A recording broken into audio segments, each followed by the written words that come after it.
kung tigisa-isahin ko po yan, wala na pong matatrabaho ang mayor considering talaga noon po Mahirap po busy, talaga. napakahirap Mahirap dahil po talaga pandemic ang pa po. trabaho ng isang mayor.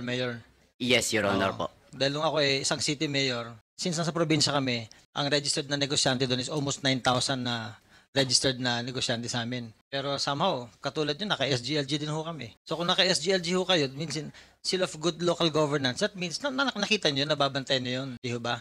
So it is not a reason na marami negosyante. Kasi ang gusto natin, pag mayor tayo, mas marami negosyante, mas maganda para sa munisipyo ho natin. Pero ang hindi ko lang ho masakyan po, na meron ho silang revenue na 3 billion a year, pero tinatanggap ho natin yung certificate of non-revenue ng isang kumpanya dun sa isang lugar ninyo. I just want to give emphasis to the principle of command responsibility, Mayor, na hindi po pagka ganito na may investigasyon na, you will just be pointing to your department heads. At sasabihin nyo, hindi nyo alam yon. May department head kayo, may BPLO kayo, may municipal engineer kayo. Please be reminded that you are responsible for the actions of your subordinates. If they are guilty of acts or omissions, you are answerable for their acts and omissions. That is command responsibility, Mayor. So please stop pointing at them. Ibabalik ko lang ho ulit, no, yung powers of the LGU, no. Yung section 444.b.16, ang sinasabi talaga doon, yung chief executive shall exercise general supervision and control over all programs, projects, services, activities within its own jurisdiction. Andun na ho tayo. So, noong 2019, kayo po ay umupo as mayor, hindi ho sila nag-ooperate. Nyo? Hindi ho sila nag-ooperate o nag-ooperate na ho sila? Based on their, kung 2019 po, bali, nag-i-start pa lang po siguro sila ng operation nila. Nag-start sila ng operation. Yes, Pero Your hindi Honor. nyo po binibigyan ng business tax, sabi nyo kanina, di ba? Based on records, Your Wala Honor. pa. Based on records, wala pa po. Yun ang sabi nyo kanina, Mayor. Yes, Your Honor. Oo. Paano nyo bakit nyo pinapa-operate na wala pang business business permit? Actually, before nyo bigyan ng business permit, dapat bibigyan nyo muna sila ng occupancy permit para maka-apply sila ng kuryente nila, para makapasok yung telco, para mabigyan sila ng water permit, lahat po yun. Yes, Your Honor. Kasi po, di ba as-built na po yung Thai court. Bago pa ako umupo, nakagawa na po yung Thai court. Correct. At in-apply po nilang ng building permit and occupancy permit, Your Honor. Pero sabi nyo po, nag-ooperate na ho sila na wala pang business permit. Hindi nyo dapat pinag-ooperate yung isang negosyo. Sorry po talagang sa process lang ho tayo. I'm not pinning you down, but Yes, Your kini-question lang namin yung processing na ginagawa ninyo. Yes, Your No? Honor.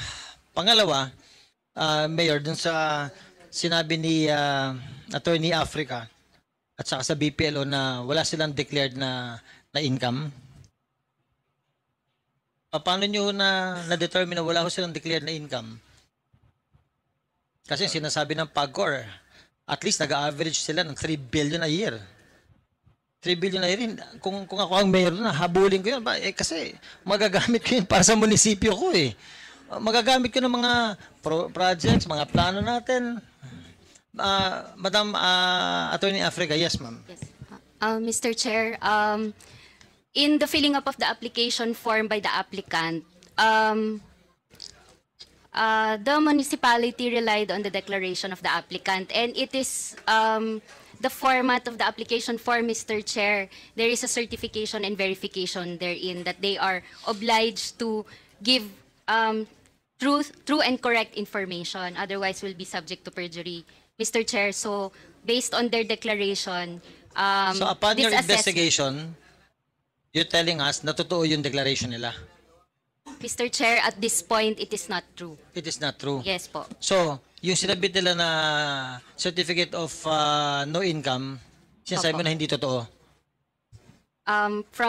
Based on our investigation, Mr. Chair, then it is not true because it is contradictory to the revenues that were declared and that the PAGCOR just stated today, Mr. Chair. Oh, hindi. Okay. Opo.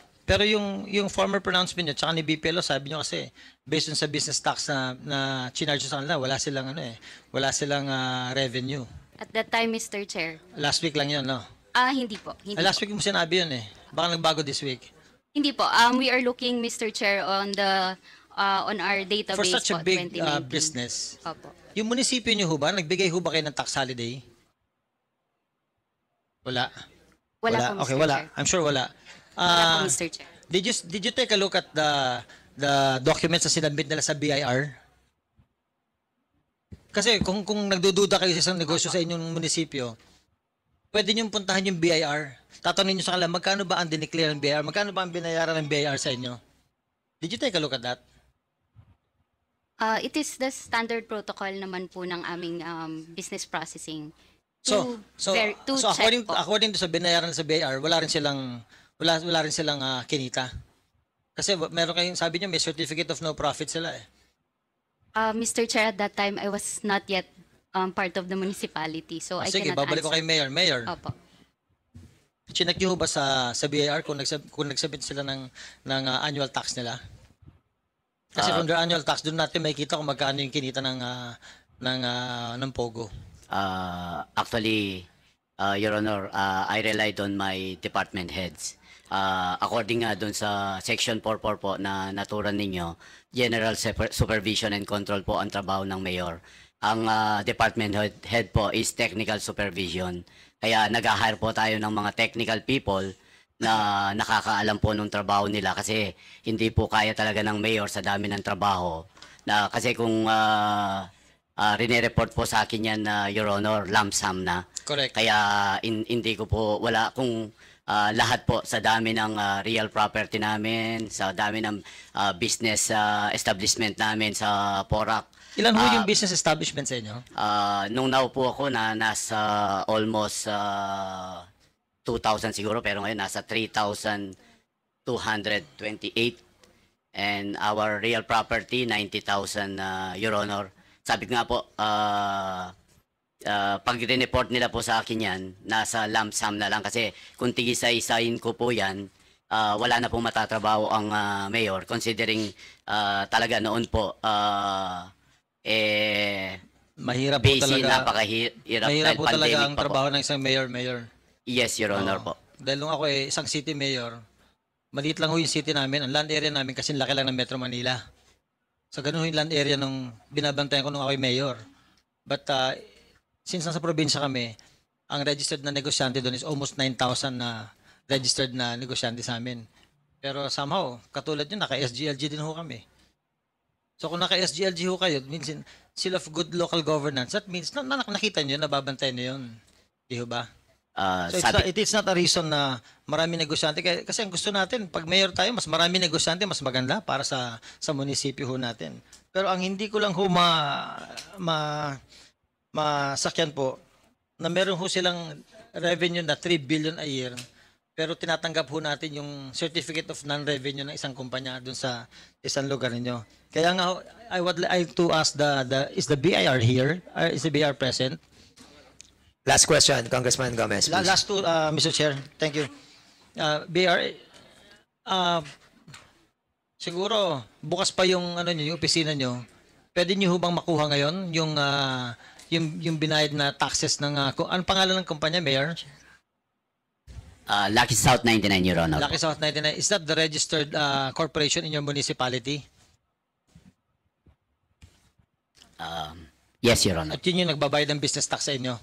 Ang full name po, Mr. Chair, Lucky South 99 Outsourcing Okay, Incorporated. it is only 3:30 in the afternoon and I'm very sure that the BIR can get the records of that.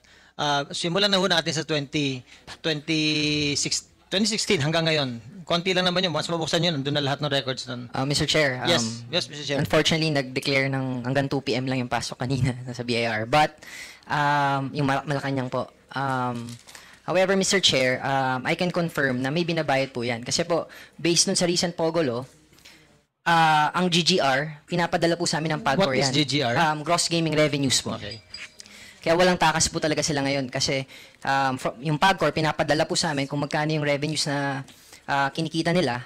Tapos yun din po ang So as a government agency, how will you react to the LG of Porac? Sinasabi na walang profit, walang income ang yung Pogo na naka-station sa kanila. Very impossible po. Thank Okay. you, Mr. Chair. Lastly, Mayor, i-confirm ko lang yung sa location ng yung location Okay, sir. ng Pogo. Sabi niyo umiikot pa ho kayo ng Angeles. Yes, Your Honor. Paano po 'yun? So Actually, yung property kunyari ito yung property nila. Paglabas na ng kalsada dito, Angeles na 'yon. Angeles po. Gaano kalaki ho yung property? Around 100 hectares po yung buong property. Hindi po, yung Yung ano po, Pogo, sa Pogo. 8.6 hectares. 8.6 hectares. Ilang titulo po 'yun? I'm not sure on. Sa BPLO, the administrator would know siguro. Oo, dapat. Or kung nandyan yung office of the building official ninyo, malalaman mo kung ilang titles meron yung lugar nila.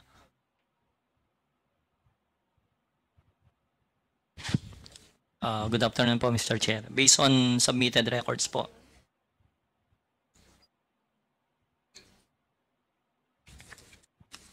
Okay, last. Yes, last Please question. answer. 9 titles po yung... Ilan? 9 titles po yung... 9 titles. At paki-confirm po kung tama po yung sinasabi ko na lahat ng titulo na ini-issue, kailangan meron tong road right of way. Yes po. Correct? Yes po.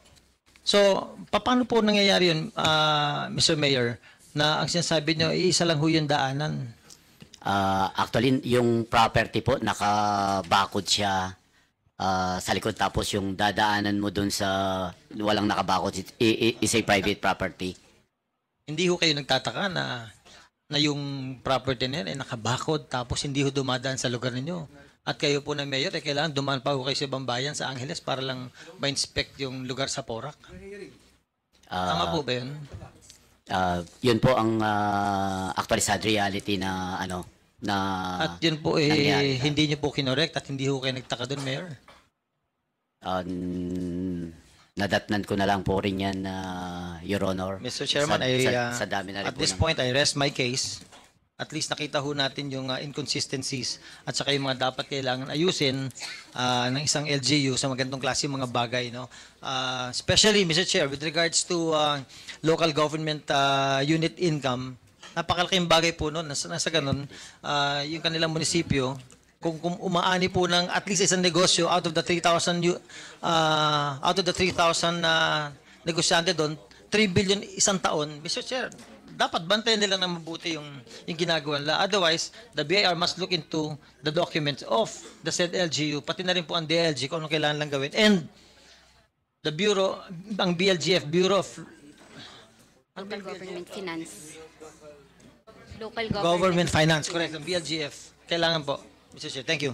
Okay, thank you so much, Congressman Gomez. So we will be recognizing Congressman Bosita. But prior to that, there's a Very quick. brief interjection of Congresswoman Luistro. Go ahead, Congresswoman Luistro. Yes, this is addressed to Mayor Kapil. Mayor, earlier sabi niyo po, while being asked by Congressman Goma, sobrang dami ng trabaho ng mayor. And the reason why you are engaging technical assistants, department heads, para matulungan kayo. Di po ba? Opo, Your Honor. Yun po yung sagot nyo when you are being asked by the Honorable Gomez kung bakit hindi nyo na-monitor yung revenue na 3 billion per year. Are you aware, Mayor Kapil, of the principle of command responsibility? Yes, Your Honor. Maaari nyo po ba kaming i-enlighten what is your understanding about command responsibility? Doon sa section 444 po, General Supervision and Control. Ang ibig po sabihin, may general supervision ako as mayor. The department head naman, technical supervision po sila. Sila talaga ang nakakaalam po kung yung trabaho nila, halimbawa kung sa assessment, sila po talaga ang may alam ng assessment. Sa engineering, kaya nag-hire po tayo ng mga engineers kasi sila po talaga ang may alam naman sa engineering, Your Honor. And in addition to that, Mayor, you have to understand that for the acts and omissions committed by your subordinates, that includes your department heads, you are responsible for being their superior. Kung ito po'y one time lang, kung ito po'y 3 months lang, kung ito po'y 1 taon lang, baka nga po, sa dami ng trabaho ng mayor, hindi nyo na na-monitor. But according to PAGCOR, we're talking about 3 billion times 3 years. What happened to your BPLO? You have the power to inspect. Why did you not even ask for the income tax return of the corporation as well as the director sitting therein? Pagkalaki po nung gusali na iyon, it did not even raise any doubt. How come naka-zero gross revenue ito? Your Honor, actually nung naupo po ako, talagang yung bayan namin parang walang sistema. That's why nagkaroon po kami ng reorganization. We're putting, nasa process po kami ng reorganization. We're putting right people at the right job. Mayor, I remember you manifested that you started assuming in 2019. Is that correct? Yes, Your Honor. And the Lucky South started operating as POGO in 2021. Meaning 2021. 2020. You mean to say, Mayor, from 2019 to 2020, hindi mo pa naayos yung payment system? And are you not prompted by the ideas of how to increase the revenue of your LGU? Kasi if you are, you will become very, very conscious of the business establishments operating in your municipality. Especially kung may napakalaking building, itong establishment na ito, it should have raised doubt or even curiosity. Sino ba ito? Ano bang meron dito? Kanina sabi niyo po, malaki ang building pero walang right of way, naka-zero income. Parang it's quite hard to understand, Mayor, kung bakit hindi mo na-unfold, hindi mo na-discover unless it was done intentionally. Itong 3 billion na revenue times 3 years, Mayor. With due respect, Your Honor, in good faith po, hindi. I just want to give emphasis to the principle of command responsibility, Mayor, na hindi po pagkaganito na may investigasyon na, you will just be pointing to your department heads. At sasabihin nyo, hindi nyo alam yon. May department head kayo, may BPLO kayo, may municipal engineer kayo. Please be reminded that you are responsible for the actions of your subordinates.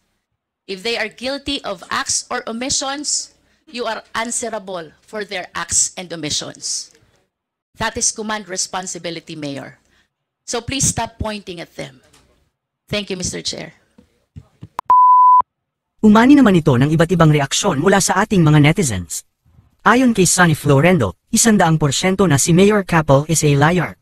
Put him behind bars. Pahayag naman ni Lynn Aguilar, karamihan biglang yaman dahil may share sila sa POGO. Put all those corrupt politicians in jail. At ito naman ang saloobin mula sa ating kababayan na si Rodmar Samson, ignorance of the law is unacceptable. Ibig lang sabihin nito na kasabwat talaga itong si Mayor Capel. Mga kababayan, feel free to comment below para maglabas ng saloobin sa balitang ito.